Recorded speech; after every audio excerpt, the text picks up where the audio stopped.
Om Shanti. A very warm welcome to today's session on a very special day that reminds us to respect and celebrate life in all forms and shapes that it comes. आज एक बहुत ही special day है and we have two very amazing, beautiful persons for this session tonight with us. And very soon we will be joined by them. And in that meanwhile, do let us know कि आपको कल का हमारा live session कैसा लगा and any suggestions that you'd like to give us for forthcoming sessions or any special sessions and topics that you want us to cover, and we will do that for you. But today's session, as I was just telling you, will be joined by two amazing guests who both blessed and skilled in their own right. So we have with us Sandeep Trivedi, who is from Alwar, Rajasthan. He is working for the government of Rajasthan in the Department of Education. He has played international cricket for India and Pakistan matches. He is also the founder of a recording club, which is a group that encourages people who are visually impaired to hone their talents, express their talents, and move forward. He's also done a lot of different social activities, and he's also an RJ. Yes, he's a radio jockey also. The second guest who we will be joined by is Praneeth Kumar Gupta, who is a world champion in abacus. He's also a genius, a tabla player. He's learned tabla at the Gandharv Mahavidyalaya for 7 years. He's gotten an award for it, the Balashri President Award in 2019 for playing tabla. He's gotten an award, the India's Got Talent Math Genius Award for his talents in mathematics. And we have Praneeth Kumar Gupta with us here. Praneeth, आपका बहुत-बहुत स्वागत है इस session में. Welcome to this session tonight. And we also have Sandeep ji. Sandeep ji, namaskar. Thank you for joining us. नमस्कार, good evening sir. Om Shanti. Good evening जी. ओम शांति. प्रणीत, आपको मेरी आवाज आ रही है? आप ठीक से सुन पा रहे हैं हमें?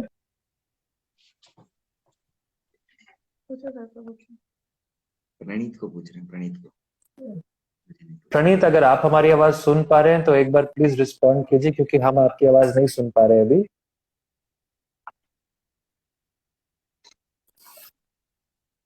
तो जब तक हम प्रणीत दोबारा ज्वाइन करते हैं तब तक हम संदीप भाई से बात करते हैं. तो संदीप जी, आपके बारे में मैं अपनी ऑडियंस को बता रहा था अभी कि आप गवर्नमेंट ऑफ राजस्थान के साथ डिपार्टमेंट ऑफ एजुकेशन में काम करते हैं बहुत लंबे समय से और बच्चों को शिक्षा देते हैं. तो आप एक टीचर हैं बाय प्रोफेशन. बट आपके बारे में हमें एक और बात पता लगी बहुत ही खास, कि आपने इंडिया और पाकिस्तान का जो मैच था, क्रिकेट का इंटरनेशनल मैच, उसमें आपने क्रिकेट खेला है. साथ ही आप एक आरजे भी हैं, और आरजे होने के साथ साथ आप एक रिकॉर्डिंग क्लब के फाउंडर भी हैं. तो इतनी लंबी यात्रा और इतना सारा काम जो आप करते हैं, इसके लिए आपको प्रेरणा कैसे मिलती है? सभी को गुड इवनिंग, नमस्ते एक बार फिर से. देखिए सर, कहते हैं ना वो कि जहां मतलब when there is a will there is a need वाली बात है, कि जब हमको जिस चीज की जरूरत है और हमें लगता है कि उसको जरूरत को पूरा करने के लिए किसी और की तरफ देखने की बजाय पहले खुद को तैयार करना पड़ेगा उस चीज के लिए. तो बस यही एक मोटिवेशन मिलता है, यहीं से इंस्पिरेशन मिलती है कि हम पहले खुद तो कुछ करें, उसके बाद हम दूसरों की तरफ देखें. तो संदीप जी, जो रिकॉर्डिंग क्लब आप चलाते हैं उसकी क्या विशेषता है, उसके बारे में थोड़ा सा हमारी ऑडियंस को जरूर बताएं कि आप जो रिकॉर्डिंग क्लब के फाउंडर हैं उसकी क्या खासियत है. जी जरूर सर. हमने ये मई 2016 में इसको शुरू किया था, और हमारा जो इसके पीछे हमने जो सोच रखी थी वो ये कि हमारे दोस्तों को, खासकर जो विजुअली चैलेंज्ड जो लोग हैं, उन्हें मतलब किसी चीज पर डिपेंडेंट ना रहना पड़े. तो बहुत सारे ऐसे पॉइंट थे, लेकिन हमने शुरुआत की न्यूज़पेपर के साथ. न्यूज़पेपर जैसी चीज इंडिया में आज भी पूरी तरह से एक्सेसिबल फॉर्मेट में विजुअली चैलेंज्ड के लिए अवेलेबल नहीं है. नहीं, सही बात है. 2016 में तो आप समझ सकते हैं कि क्या सिचुएशन रही होगी. तो सुबह सुबह हमने रिकॉर्डिंग करके लोगों को, हमारे दोस्तों को व्हाट्सएप ग्रुप में ऐड करके न्यूज़पेपर भेजना शुरू किया.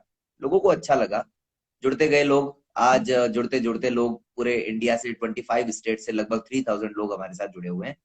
और केवल हमने हिंदी के न्यूज़पेपर से शुरू किया था, लेकिन अब हिंदी, इंग्लिश, मराठी, गुजराती, इन सभी लैंग्वेजेस के न्यूज़पेपर सुबह सुबह एक आम इंसान जब चाय के साथ न्यूज़पेपर को उठाता है, तो हमारा दोस्त भी, हमारा जो विजुअली चैलेंज साथी है इस देश में कहीं भी, वो भी उस समय अपना मोबाइल उठा करके अपने मोबाइल में हमारा ऐप अभी हमने लॉन्च कर दिया है अब तो रिकॉर्डिंग क्लब का, तो उस ऐप को ओपन करता है और वहीं से न्यूज़पेपर पढ़ लेता है जो उसको चाहिए। नहीं, ये तो बहुत ही खास उपलब्धि है और मैं समझता हूँ कि भले ही हमारी ऑडियंस भी देख सकती है कि आज जो दोनों ही गेस्ट हमारे साथ हैं, संदीप त्रिवेदी जी और प्रणीत कुमार गुप्ता जी, दोनों ही बहुत ही विशेष विभूतियां हैं अपने अपने फील्ड्स में। हालांकि कुदरत की देन ऐसी रही कि आप अपने आंखों से देख नहीं पा रहे अभी, परंतु मन की आंखों से जो कल्पना आप करते हैं और उस कल्पना को जो साकार आपने किया है अपने कर्मों के द्वारा, वो बहुत ही सराहनीय है। बहुत सारे लोग आपकी उपलब्धियों से इंस्पायर हो रहे हैं आज और आपकी प्रेरणा से आगे बढ़ रहे हैं। तो मैं बहुत खुश हूं कि मुझे यह मौका मिला कि मैं आपके साथ आज ये सेशन में बातचीत कर सकूं और बाकी लोगों को आपके काम के बारे में बताने की कोशिश कर सकूं। तो संदीप जी, मुझे बताया गया कि आप लगभग 3000 बच्चों के साथ जुड़े हैं जो उस रिकॉर्डिंग क्लब का पार्ट है, और ये रिकॉर्डिंग क्लब अलग अलग कॉम्पिटिशन्स और इवेंट्स करता रहता है।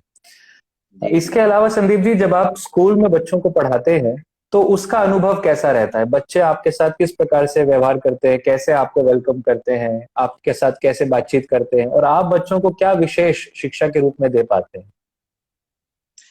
जी जरूर। थोड़ा सा एक चीज मैं यहाँ पर और बताता चलूं कि ये 3000 लोग, यानी हम बोलते हैं 8 से 80, यानी हर एज ग्रुप के और हर स्ट्रीम के लोग हमारे साथ जुड़े हुए हैं, नंबर 1।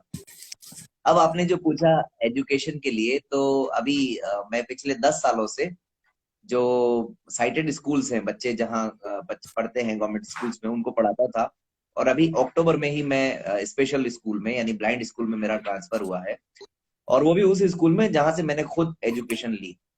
तो यहाँ पर सारे वंडरफुल। ब्लाइंड बच्चे हैं, इसलिए हमको पता है कि उनके साथ हमको कैसे इंटरेक्ट करना है, उनको कैसे पढ़ाना है। लेकिन मेरे लिए अच्छा एक्सपीरियंस ये रहा सर कि 10 साल जहां मैं साइटेड स्कूल में रहा, बच्चों को मैंने पढ़ाया, और जब मैं वहां से ट्रांसफर होने के बाद जब वापस गया उनसे मिलने, तो बच्चों ने मुझे कहा कि सर हमें तो अब जो है हम नहीं समझ पा रहे हैं कि अब जो पढ़ाया जा रहा है, आप अगर हो सके तो ऑनलाइन क्लासेस ले लीजिए हमारी, आप भले ही वीडियो या ऑडियो कुछ बना करके भेज दीजिए, वो हमारे लिए ज्यादा बेनिफिशियल रहेगा।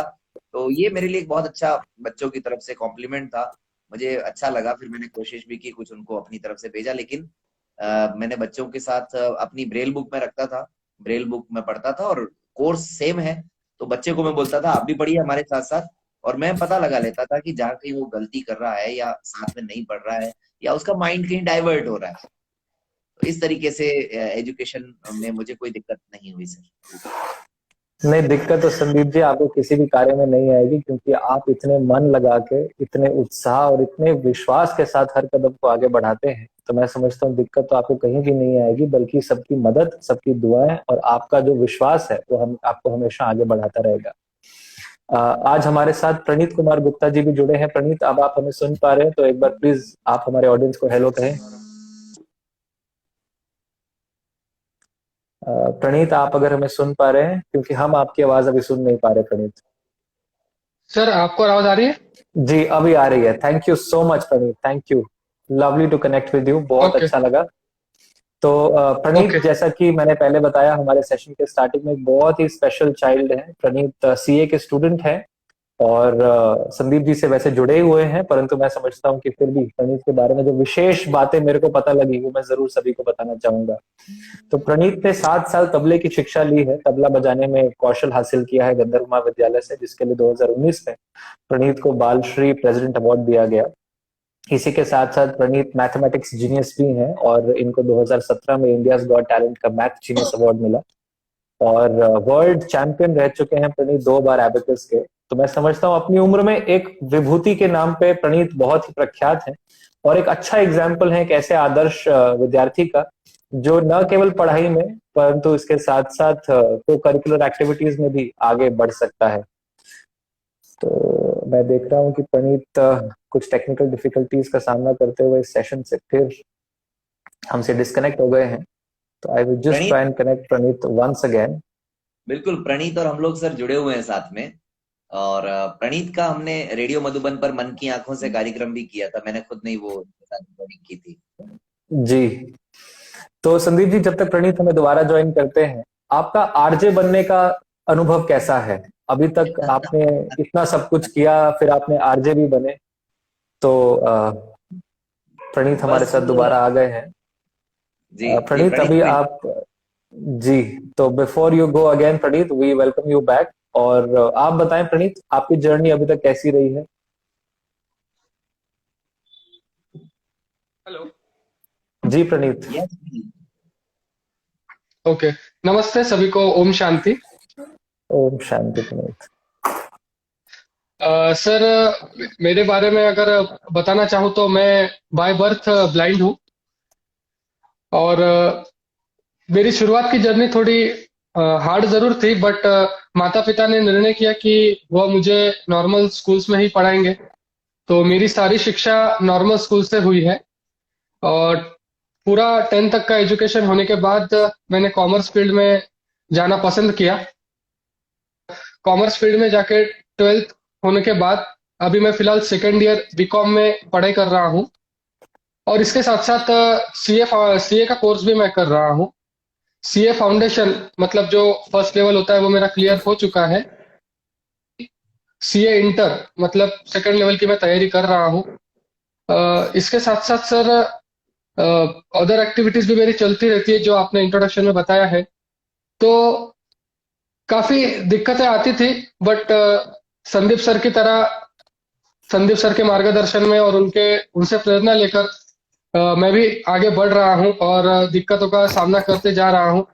अबेकस में मुझे पहले बहुत जगह पे रिजेक्ट किया गया दृष्टिहीन होने के कारण। परंतु मेरे टीचर आदरणीय श्वेता दायमा मैम, जिन्होंने मुझे एबेकस सिखाने का निर्णय किया। और मैथमेटिक्स के क्षेत्र में ऐसा कहा जाता है कि दिव्यांग छात्र बहुत मुश्किल से आगे बढ़ता है या बढ़ नहीं पाता है। तो मैंने उस चैलेंज को स्वीकार करके अपने आप को सिद्ध किया है कि नहीं, इस फील्ड में भी हम आगे बढ़ सकते हैं।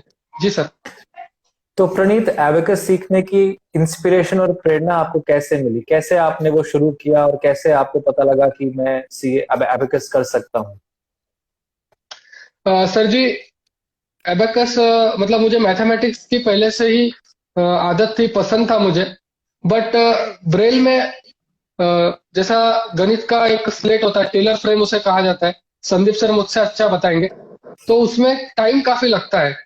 टाइप्स हमें रखने होते हैं, उसका पूरा अरेंज करना होता है, और हर सम के बाद से निकाल कर नेक्स्ट सम के लिए उसे वापस रखना पड़ता है। उसमें टाइम काफी जाता है।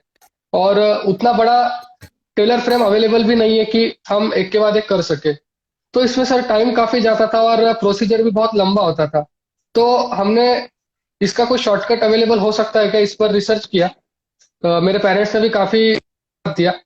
सो उससे फिर पता चला कि एबेकस एक ऐसी चीज है जो कर सकते हैं, लेकिन अभी तक कोई विजुअली इम्पेयर्ड स्टूडेंट उसमें गया नहीं है। तो फिर पेरेंट्स ने ट्राई किया। 2-3 क्लासेस ट्राई करने के बाद ये पता चला कि दिव्यांग होने के कारण ये लोग सिखाने को मना करते हैं। बट फिर मैम ने मुझ पर ट्राई किया, मुझे उन्होंने पर्सनली सब बताया। और एबेकस में मेरी रुचि भी बढ़ने लगी। और लगभग 2 से ढाई साल के परिश्रम के बाद, बेसिक एजुकेशन उसका पूरा लेने के बाद, पर्सनली मैम ने मुझे सिखाया था। तो बेसिक एजुकेशन लेने के बाद मैं एबेकस के लिए तैयार हो गया। जी सर।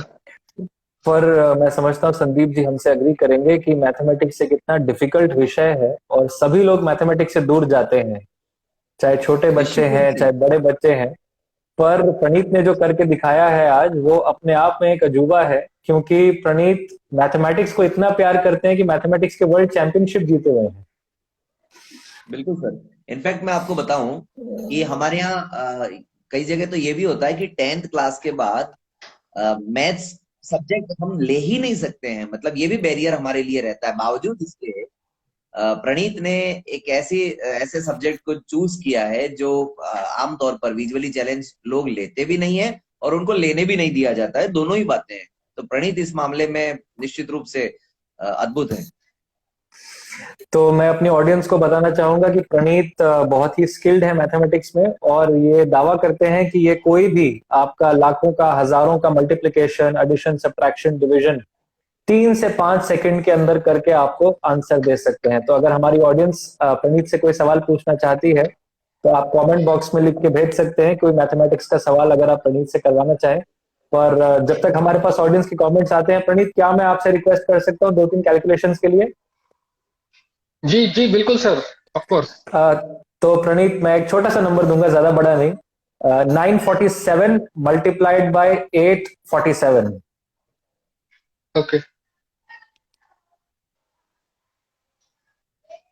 प्रणीत जब तक कर रहे हैं सर, मैं आपको ये भी बताऊं इनके बारे में कि इनको 5 डिजिट्स तक टेबल्स भी याद है। वंडरफुल। मैं जब प्रणीत से पहली बार जी मिला सर। था सर तो जी सर जी आंसर आ गया है हमारे पास जी। 802109।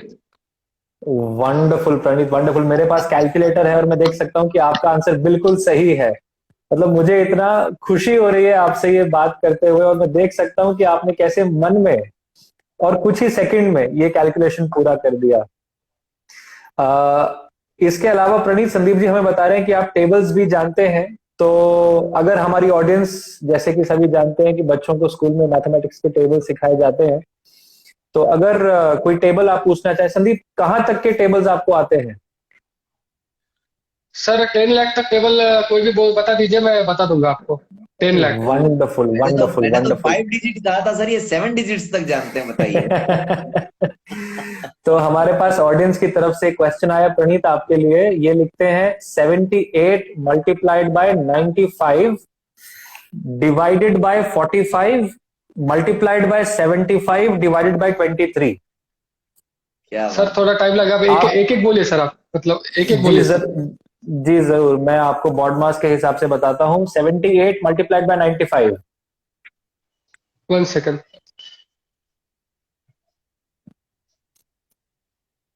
जी सर आगे। Divided by 45। एक मिनट।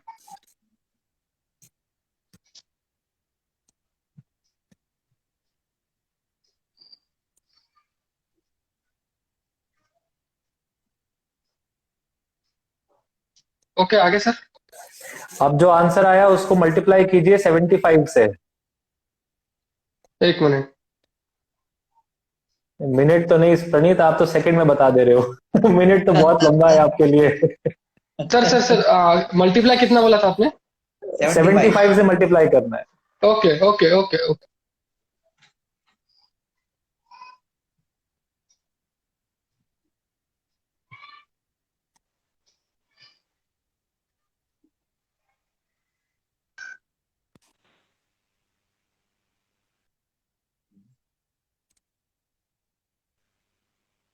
प्रणीत आप हमारे साथ हैं अभी सेशन में? मैं देखता हूँ कुछ इंटरनेट का प्रॉब्लम आ रहा है आपके एंड पे। जी हम देख पा रहे हैं आपको। आपने उतना कर लिया मैथमेटिक्स, तो मैं आगे क्वेश्चन का पार्ट है वो बताऊं पूरा। हाँ जी, आपकी आवाज आ रही है पर बहुत कम आ रही है। Network issue. जी हेलो। हाँ जी, आ रही है प्रणीत।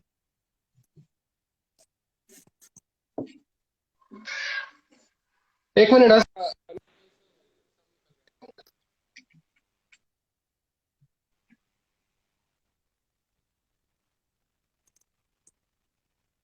कनेक्टिविटी का इशू है। हाँ, थोड़ा सा प्रणीत के एंड पे कनेक्टिविटी का इशू है, but this is super amazing. मतलब संदीप जी, अगर ऐसे बच्चों से आप रोज मिलते हैं और आप देखते हैं कि भले ही फुल फिजिकल कैपेबिलिटीज ना होने के बाद भी अगर हमने अपने मानसिक कैपेबिलिटीज को इतना एक्सपैंड कर लिया है कि हम कोई बैरियर के पीछे रुकते नहीं है और हम हर बैरियर को क्रॉस करके आगे बढ़ जाते हैं, तो ये कितनी कितनी अच्छी बात है।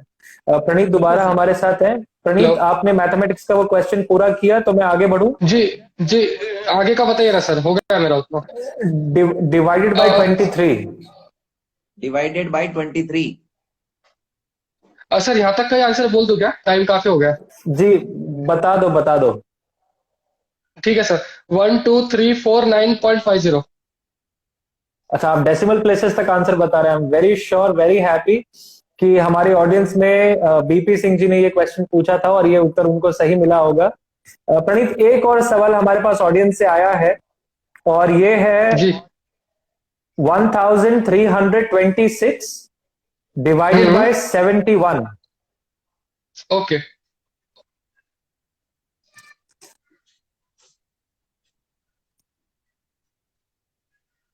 आज हमारी सारी ऑडियंस देख पा रही है जी। कि कैसे मैथमेटिक। जी बताइए प्रणीत आंसर। क्या आंसर सर?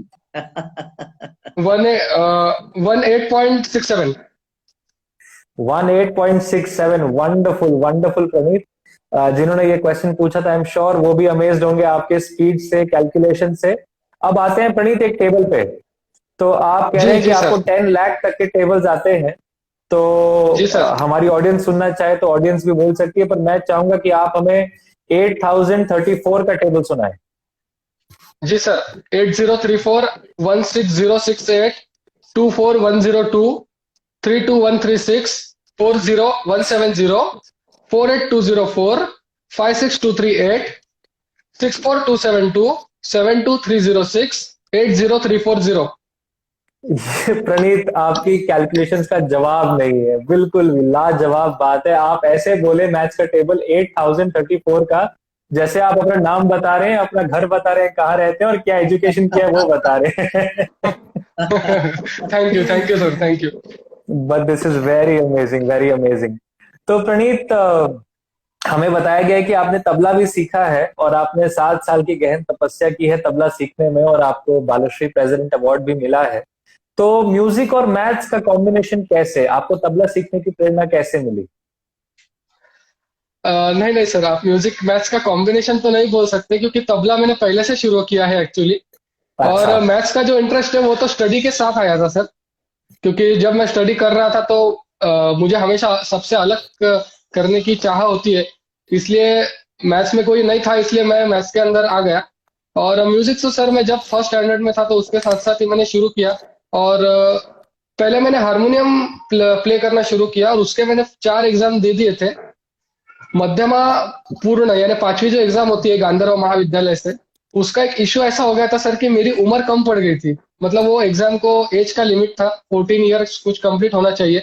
और मेरा कंप्लीट हुआ नहीं था, तो मेरे पास 2 साल थे। मैं 12 का ही था, मेरा 4th एग्जाम कंप्लीट हो चुका था। तो बताइए संदीप जी, अ, ये एक्सेप्शनल कैपेबिलिटीज हैं कि आम जनता जो एग्जाम 14 साल में देने के लिए एलिजिबल होती है, वो प्रणीत 12 साल की उम्र में देने के लिए एलिजिबल हो गए थे, और इनको सिस्टम ने बिल्कुल। रोक दिया कि आप 2 साल के बाद ये एग्जाम दीजिएगा। बिल्कुल सही कह रहे हैं सर, बिल्कुल ठीक कह रहे हैं। और सर इसमें इश्यू ये हुआ कि सर 2 साल क्या करे। तो 2 साल कुछ तो करना पड़ेगा, तो फिर मैं तबले की तरफ मुड़ गया, क्योंकि मैं हमारे क्लास में हारमोनियम तबला सब कुछ सिखाया जाता था। तो वो भी सीखने का मतलब चाह निर्माण हुई। तो तबला सीखना शुरू किया और फिर बाद में तबला में इतना रुचि बढ़ गया कि उसको ही पूरा मैंने कंटिन्यू कर लिया 7 साल। और इस तो तरीके से मतलब विशारद मेरा कंप्लीट हुआ सर। जिस प्रकार की डिफिकल्ट सिचुएशन अक्सर लोग बहुत उसमें उदास और डिसअपॉइंटेड फील करेंगे कि अगर उन्हें कोई एग्जाम क्लियर नहीं करने दिया गया या एग्जाम में बैठने का मौका नहीं मिला, आमतौर पे ऐसे सिचुएशन में लोग बहुत ही डिसअपॉइंटेड, डिजेक्टेड, सैड, उदास महसूस करते हैं। बट प्रणीत, आपने उस सिचुएशन को भी एक अपॉर्चुनिटी में कन्वर्ट किया और आपने ये सोचा कि चलिए 2 साल में मैं और क्या सीख सकता हूं, और आपने उस 2 साल में तबला सीखा जिसको आपने आगे कंटिन्यू किया। ये वाकई काबिल तारीफ बात है। मतलब एक ऐसे चैलेंज को, क्योंकि आप एक चैलेंजिंग लाइफ तो जीते ही हैं, पर उस लाइफ में भी जो चैलेंजेस और छोटे छोटे आपके सामने आते हैं, उनको भी आप कितनी हिम्मत से, कितने उमंग और उत्साह के साथ, कितने जोश के साथ क्रॉस करते हैं, ये वाकई सीखने वाली बात है। सर मैं एक अपनी तरफ से बात बताना चाहता हूँ, अभी आप बोल रहे हैं इसलिए। जरूर मैं जरूर। हमेशा मैं हमेशा कहता हूँ, और संदीप सर ने भी सुना है कि हम हमेशा 2.5 मोर्चे पर काम करते हैं। मतलब एक मोर्चा जो होता है कि जो नॉर्मल पर्सन्स की दुनिया होती है, तो उसे हम पहला मोर्चा कहते हैं। दूसरा मोर्चा होता है दिव्यांग जन का जो जीवन है, क्योंकि दिव्यांगता में रहने के बाद आपको हर कुछ हर हर चीज अलग तरीके से जीनी पड़ती है। जैसे कि मोबाइल अगर ले ले तो टॉकबैक वगैरह, या पूरा सिस्टम अलग रहेगा। लैपटॉप में भी आपको पूरा सिस्टम अलग अलग से सीखना पड़ता है। और हमारे जो दैनंदिन कार्य होते हैं उसमें भी थोड़ा अलग तरीके से हमें करना पड़ता है। और इसके अलावा बाहर घूमते समय भी हमारे लाइफ थोड़ी अलग होती है। तो ये जो होता है वो दूसरा मोर्चा होता है। और एक आधा जो बचा हुआ चीज है उसमें ये दोनों का कोऑर्डिनेशन करना होता है, क्योंकि अगर आपको आगे बढ़ना है तो नॉर्मल पर्सन के साथ उसके स्पीड से आपको काम करना पड़ेगा, आपकी जरूरतों को ध्यान में रखते हुए उसके साथ आपको कॉम्बिनेशन बिठाना पड़ेगा। तो ये आधा मोर्चा होता है। और ईश्वर ने हमें कुछ स्पेशल दिया है, तो मुझे लगता है कि यही ईश्वर ने हमें हमारी कंपटीशन मतलब स्पर्धा ले रहा है कि आप स्पेशल जी के बताइए। सुबह उठने से लेकर रात को सोने तक हम 2.5 मोर्चे पर लड़ते हैं और आप लोग 1 मोर्चे पर लड़ते हो, इसलिए हम दूसरों से स्पेशल है। तो जो लोग इसमें निगेटिविटी मानते हैं मैं इसे पॉजिटिव रूप से लेता हूँ सर। वंडरफुल बिल्कुल प्रणीत, वंडरफुल। बहुत ही अच्छा नजरिया है आपका सोचने का। जी संदीप जी, आप कुछ कहना चाह रहे हैं? बिल्कुल, ये मैं इन्हीं में ऐड कर रहा था। अभी आपने कहा कि सर हम चैलेंज में जीते हैं, दरअसल वो चैलेंज नहीं है, वो चैलेंज हमारा चेंज के लिए है सर। तो बहुत संदीप खूब। जी, जैसा कि अभी प्रणीत ने भी बताया कि बहुत सारे उनको डिफरेंसेस महसूस होते हैं अपने जीवन में और बाकी लोगों के जीवन में। और प्रणीत ये भी बता रहे थे कि उनके पेरेंट्स ने उनको मोटिवेट किया कि वो एक नॉर्मल स्कूल में जाएं और 10वीं और 12वीं की परीक्षा पूरी करें। रिकॉर्डिंग क्लब के माध्यम से बहुत सारे लोग आपके साथ जुड़े हैं, जो कि भले ही आंखों से देख नहीं सकते, पर उनकी उपलब्धियां अनेकानेक हैं। तो कुछ ऐसी उपलब्धियां, कुछ ऐसे विशेष लोगों के बारे में हमें जरूर बताएं, जिनसे हमारी ऑडियंस को प्रेरणा मिल सके और हम थोड़ा सा और जागरूक हो सके। डेफिनेटली सर, जैसे हमारे एक फ्रेंड हैं जयपुर में हैं, मिस्टर प्रतीक अग्रवाल। वो खुद सॉफ्टवेयर इंजीनियर हैं, वो अपनी खुद की कंपनी रन करते हैं, वो एमडी हैं अपनी कंपनी के। और हार्डली अभी वो 30 इयर्स की उनकी एज होगी। तो ऐसे बहुत सारे लोग हैं सर, मतलब अलग अलग जगहों पे बहुत सारे, कोई एलएलबी कर रहे हैं, कोई यूपीएससी कर रहे हैं, और कोई जो है असिस्टेंट प्रोफेसर हैं कॉलेज में, कोई बैंक में मैनेजर हैं। तो बहुत तरह के लोग हैं सर, अलग अलग। जैसे प्रणीत भी उनमें से एक हैं, ये भी हमारे साथ ऐसे ही जुड़े रिकॉर्डिंग क्लब के थ्रू ही, और फिर इनसे बातचीत हुई, और इस तरह से मतलब बहुत सारे लोग हैं सर।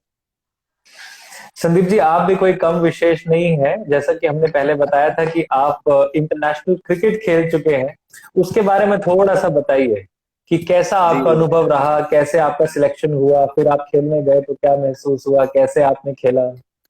और आपने विशेष इंडिया पाकिस्तान का मैच खेला है, जो कि सभी के लिए एक बहुत ही इमोशनल बात होती है अक्सर।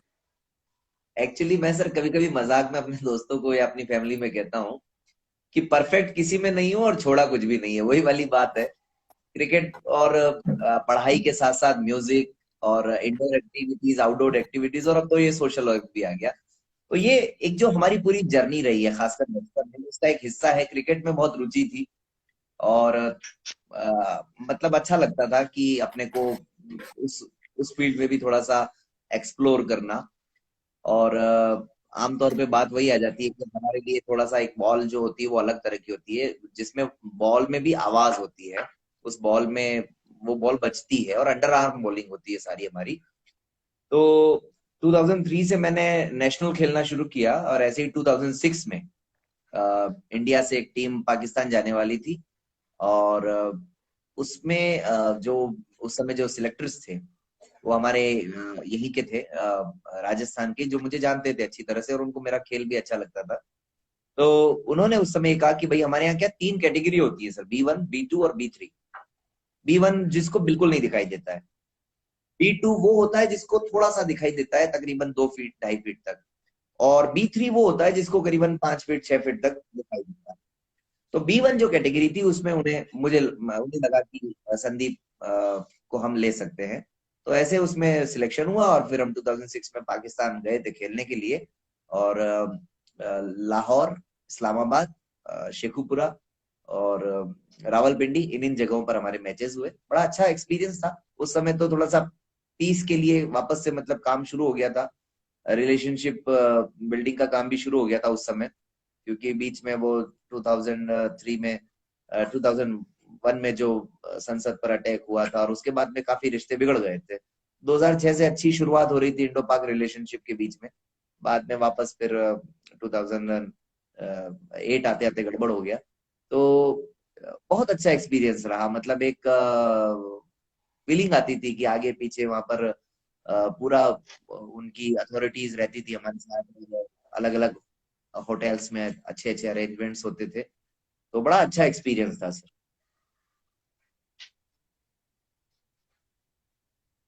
जी। Yes sir. आपकी वॉइस नहीं मिल रही है। जी, मैं ये कह रहा था कि संदीप। मैं बहुत ही गर्व महसूस कर रहा हूँ आप दोनों से आज मिलके, और मैं दिन भर से अपने फ्रेंड्स को, ऑफिस में कॉलीग्स को, सभी को ये बता रहा था कि आज शाम को मैं दो बहुत ही विशेष लोगों से मिलने वाला हूँ। एक वर्ल्ड चैंपियन है एबेकस के, मैथ जीनियस हैं, और दूसरे इंटरनेशनल क्रिकेट प्लेयर हैं और टीचर हैं राजस्थान गवर्नमेंट के। तो मुझे बहुत ही सुबह से एक्साइटमेंट था कि आज आप दोनों के साथ मिलने का मौका मिलेगा इतने खास दिन पर, जो हमें ये सिखाता है कि जीवन को जीने की कला आनी चाहिए, जीवन कैसा भी हो उसे आगे बढ़ाने की हिम्मत आनी चाहिए, क्योंकि जीवन हर फॉर्म हर शेप में सुंदर है, उसे सेलिब्रेट करने का जज्बा हमारे अंदर जरूर बरकरार रहना चाहिए। तो thank you so much Sandeep ji और प्रणीत जी, आज हमें ज्वाइन करने अ, के लिए इस सेशन में। सर जी मैं एक चीज हमारे दर्शकों को बताना चाहता हूँ, अगर आपकी परमिशन हो तो। जी जरूर बताएं। सर, बहुत से लोग ये सवाल पूछते हैं कि वर्ल्ड चैंपियन तो बने, लेकिन ये कंपटीशन का स्वरूप कैसा था? तो अगर 2 मिनट आप समय दे तो मैं एक्सप्लेन कर पाऊंगा कि कंपटीशन का स्वरूप कैसा होता है। जरूर बताएं, जरूर। एक्चुअली ये जो कंपटीशन होता है ये मतलब एक प्रकार से क्रिकेट के जैसा ही होता है कि स्टेडियम में पूरा ऑडियंस बैठा होता है और बीच में सारे स्टूडेंट्स होते हैं। एक पर्सन सामने से सम अनाउंस करता है माइक में, और सारे स्टूडेंट्स को सम सॉल्व करते हैं, और 3 सेकंड के अंदर उसका आपको जवाब देना होता है। मुझे राइटर मिला था, फिर भी मुझे सेकंड बढ़ा के नहीं मिले थे। मतलब मुझे 3 सेकंड के अंदर राइटर को भी बोलना था और वो राइटर भी लिखेगा। ये सब प्रोसीजर करना था। मतलब मुझे 1 सेकंड के अंदर आंसर निकालना अनिवार्य था ताकि 2 सेकंड लिखने को लगे। इसमें एक बात यह कि पूरी दुनिया में आज भी मैं अकेला ही विजुअली इम्पेयर्ड स्टूडेंट हूँ जो एबेकस करता है।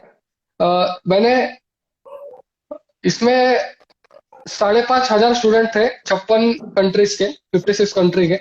और ये मैच शुरू हुआ 1 डिजिट से, मतलब 1 + 5 - 4 ऐसे जो सम थे, 1 डिजिट, 10 रोज, 15 रोज, ऐसे छोटे छोटे से ये शुरू होते गया। इसकी खासियत ये होती है कि जिसका रॉन्ग होता है वो बाहर जाएगा। तो 5,500 विद्यार्थी थे इसमें, सबके रॉन्ग होते होते वो बाहर जाने लगे। 4-5 घंटे का ये टोटल राउंड होता है, और आखिरी में एक स्टूडेंट बचता है जिसके सारे सम राइट आ जाते हैं। तो 4-5 घंटे के बाद इसका लेवल भी मतलब बढ़ता गया, जैसे जैसे स्टूडेंट कम होते गए, टाई अप होते रहा। तो 1 डिजिट से ये 2 डिजिट गया, 3 डिजिट, 4 डिजिट तक गया। आखिर में मेरा और एक स्टूडेंट का टाई अप हो गया। 4 डिजिट 40 रोज पर हमारा टाई अप हुआ। 4,354 - 2,168, ऐसे प्लस माइनस के 40 अनाउंस हो रहे थे। हमारा टाई अप हुआ, बहुत ही क्लोज फाइट हुआ, और आखिर सामने वाले कैंडिडेट का रॉन्ग हुआ सिर्फ 1 डिजिट से। आंसर था 54396, उन्होंने लिख दिया 54896। तो वो 3 और 8 के इसमें उनका रॉन्ग हुआ, और मैं वर्ल्ड चैंपियन बन गया अकेला, ब्लाइंड होते हुए भी। नहीं, इस बात पे जरूर मैं समझता हूँ तालियों की आवाज आप तक पहुंच रही होगी हमारी, और ये सदा और आपके सर जीवन में बरकरार रहे। जी।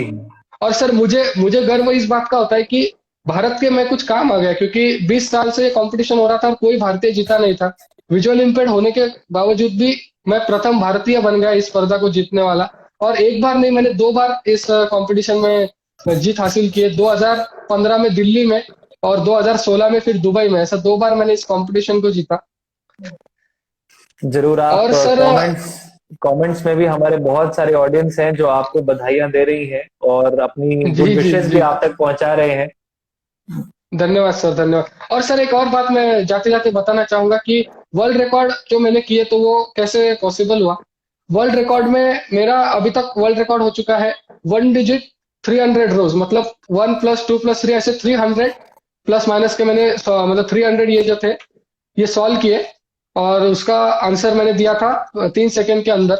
ऐसे ही 2 digit 3 digit 100, 4 digit 80, 5 digit 60, 6 digit 40, और 7 डिजिट 20, ऐसा मेरा वर्ल्ड रिकॉर्ड हो गया है सर, जो अभी तक अबाधित है। जी सर। नहीं, बहुत बहुत मुबारक की बात है प्रणीत ये। और आप दोनों के ही जीवन में खुशियां आती रहें, नई नई उपलब्धियां आती रहें, आप और नए लोगों को प्रेरणा देते रहें और ऐसे ही जीवन में आगे बढ़ते रहें। ये मेरी और हम सब की, जो ऑडियंस हमारे साथ जुड़ी है, हमारी शुभकामना है। और मैं फिर से एक बार धन्यवाद करूंगा आप दोनों का, आपने समय निकाला, आज हमारे साथ जुड़े। और मैं आशा करूंगा कि आगे भी जरूर ये रिश्ता बरकरार रहेगा और समय प्रति जरूर समय आप जरूर। टाइम निकाल के आते रहेंगे। ओके, थैंक जी यू। जी। थैंक धन्यवाद यू सर। ओम संदीप जी। शांति, ओम थैंक यू शांति। प्रणीत। ओम शांति।